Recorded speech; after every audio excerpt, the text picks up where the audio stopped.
Israel, generally speaking, doesn't see China as a threat, not to Israel anyway.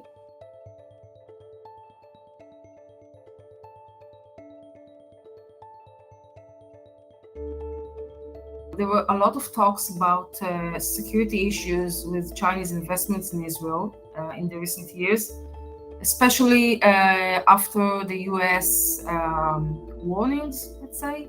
Uh, and I think that the Israeli government, at least the Netanyahu government, did not take that seriously enough. Netanyahu is the prime minister who said that the Chinese and the Israeli are a match made in heaven. He saw only the opportunities in China. He actually ignored all the risks. Probably the risks are changing. The most game-changing challenge we face comes from the Chinese Communist Party. It's covertly applying pressure across the globe. This might feel abstract, but it's real and it's pressing. We need to talk about it. We need to act.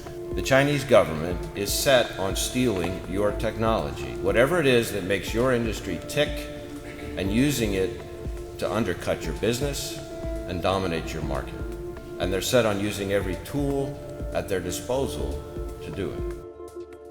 American companies, high-tech companies, still doing business with Chinese companies.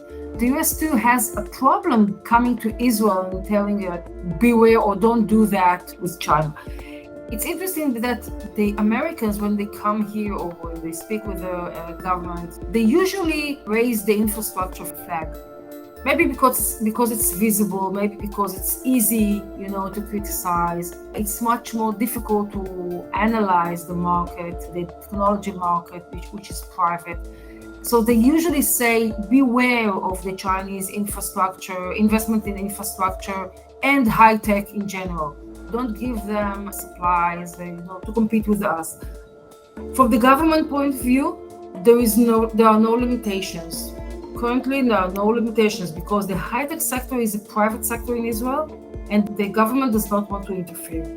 However, when you look at the company's point of view, a lot of companies tell us that if they want American investors, they cannot have Chinese ones.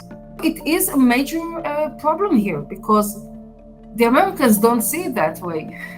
The Americans want the government to put some screening mechanisms, and the Israeli government does not put them. The Israeli government leaves that to the market to say what it wants.